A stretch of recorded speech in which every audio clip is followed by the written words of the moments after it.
Informasi mancanegara di Kompas Pagi, Saudara. Operasi militer Israel di Gaza selama 24 jam telah menewaskan 77 warga Palestina dan melukai 222 lainnya. Otoritas Kesehatan Gaza menyebut 2 korban tewas dan 44 lainnya terluka saat menunggu penyaluran bantuan di Gaza. Korban tewas warga Palestina di jalur Gaza meningkat menjadi 66.225 jiwa dengan 168.000 lainnya terluka sejak konflik Hamas-Israel meletus pada 7 Oktober 2023.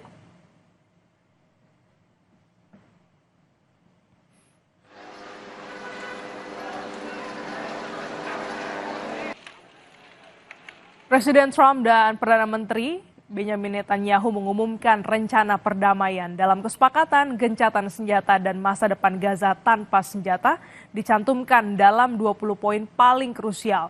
Namun warga Gaza meragukan niat baik kedua pemimpin untuk membawa kedamaian ke tanah Palestina. Presiden Amerika Serikat Donald Trump dan Perdana Menteri Israel Benjamin Netanyahu menyepakati sebuah rencana perdamaian. Perencanaan damai ini berisi 20 poin yang bertujuan mengakhiri perang di Gaza dan membebaskan sandera. Sejumlah poin penting, gencatan senjata segera, pembongkaran militer Hamas, demilitarisasi Gaza, serta pemerintahan sementara sipil yang bukan di bawah Hamas. Namun Hamas tengah menelaah dokumen 20 butir proposal perdamaian Gaza yang digagas Trump. Menurut sumber dekat Hamas, kelompok itu memulai serangkaian konsultasi internal dengan kepemimpinan politik dan militer, baik di dalam Palestina maupun di luar negeri, sebelum memberikan jawaban resmi. Sementara itu, Trump memberikan tenggat selama 3 atau 4 hari untuk menerima proposal perdamaian di jalur Gaza.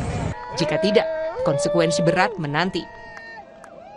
Juru bicara Kementerian Luar Negeri Qatar, Majid Al-Ansari, mengonfirmasi Selasa waktu setempat, Qatar dan Mesir secara resmi menyampaikan rencana perdamaian yang diusulkan Presiden Donald Trump kepada Hamas dan memastikan bahwa jaminan telah diberikan untuk mencegah terulangnya agresi Israel terhadap Doha.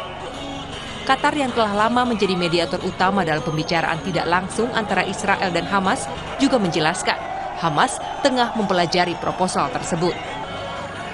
بالنسبة للوفود الموجودة في الدوحة شارك رئيس المخابرات المصرية يوم أمس في الاجتماع، وكذلك اليوم من الجانب التركي سيشارك في هذه الاجتماعات مع الوفد التفاوضي لحركة حماس.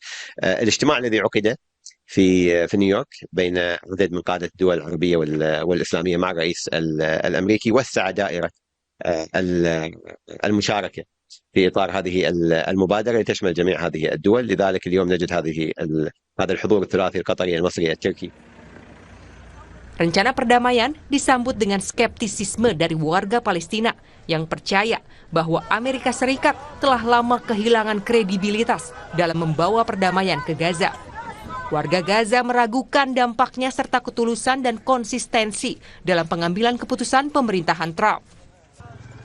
ترامب أول ما إجا هو كان من البداية أول ما مسك الحكم كان يقول أنا خطتي هي السلام ووقف الحرب عن قطاع غزة، لأنه ما رأيناه لغاية الآن من ترامب وخططه كلها خطط ليس لها أي مصداقية، كلها خطط كذابة، ليس لها أي كلمة من أمر الواقع. يعني بكل صراحة فيش أي يعني كلمة صادقة من أي كل خطط ترامب، لن نراها إلا العكس تماما.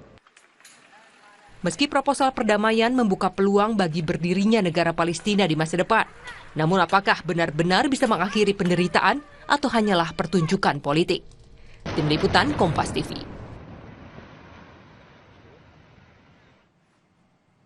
Penahanan ratusan aktivis Global Sumut Flotilla yang membawa bantuan Gaza oleh Israel memicu aksi unjuk rasa di perbatasan Israel dan Gaza.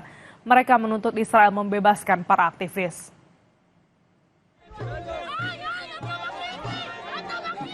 Kericuhan antara pasukan Israel dengan pendemo terjadi di perbatasan Israel dan Gaza. Militer Israel mengusir pendemo yang menghalangi akses pasukan militer Israel yang akan menuju Gaza. Pendemo menuntut militer Israel membebaskan ratusan aktivis dan juga mengizinkan rombongan Global Sumut Flotilla memasuki Gaza untuk memberikan bantuan.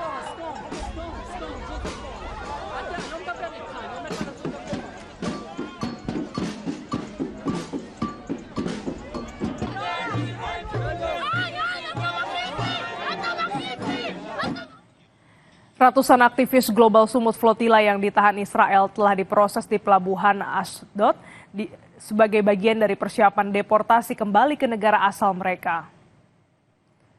Rekaman yang dirilis polisi Israel pada hari Kamis menampilkan aktivis yang menjalani proses pemeriksaan usai mereka ditangkap dan dipindahkan dari kapal.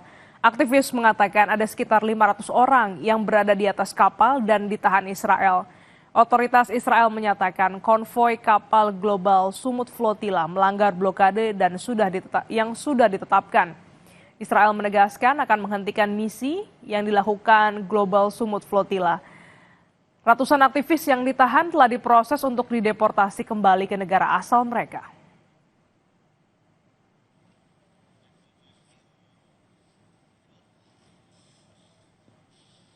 Pada penangkapan aktivis Global Sumut Flotilla oleh Israel, diketahui ada 12 orang warga negara Malaysia. Terkait penangkapan ini, Perdana Menteri Malaysia Anwar Ibrahim mengecam keras intimidasi yang dilakukan Israel terhadap aktivis yang akan menyalurkan bantuan ke Gaza, Palestina. Anwar menyebut saat ini Malaysia sedang berupaya untuk melindungi dan membebaskan warga negaranya yang ditahan Israel.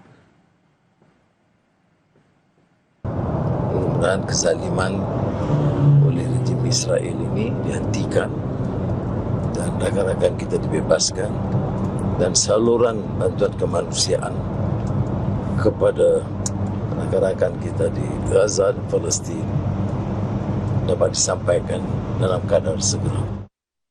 Ribuan warga terlibat bentrok dengan polisi saat menggelar aksi pro-Palestina di Milan, Italia.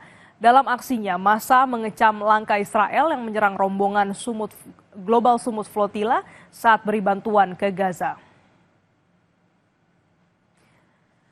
Saling dorong tak terelakkan saat polisi hendak membubarkan massa. Bahkan beberapa warga melempar sejumlah benda ke arah polisi sebagai bentuk perlawanan. Polisi pun membalasnya dengan bom asap untuk membubarkan massa. Menurut beberapa peserta aksi, unjuk rasa ini merupakan bentuk dukungan warga Italia untuk kemerdekaan Palestina.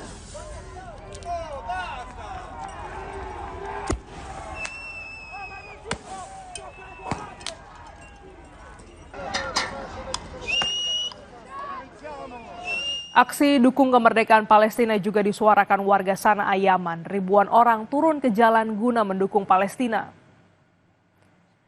Para demonstran ini turun ke jalan-jalan yang ada di kota Sanaa. Aksi yang dilakukan pada hari Jumat waktu setempat ini merupakan bentuk kepedulian warga atas kemerdekaan dan kedaulatan Palestina. Dalam aksinya, massa juga mengecam tindakan Israel termasuk Amerika Serikat yang ingin menguasai Palestina.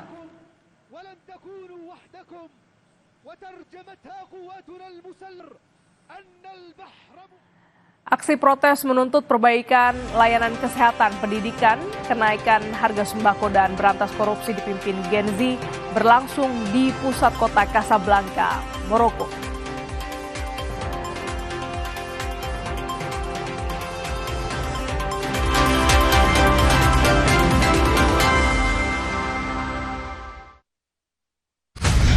Menyingkap tabir yang menyelimuti realita.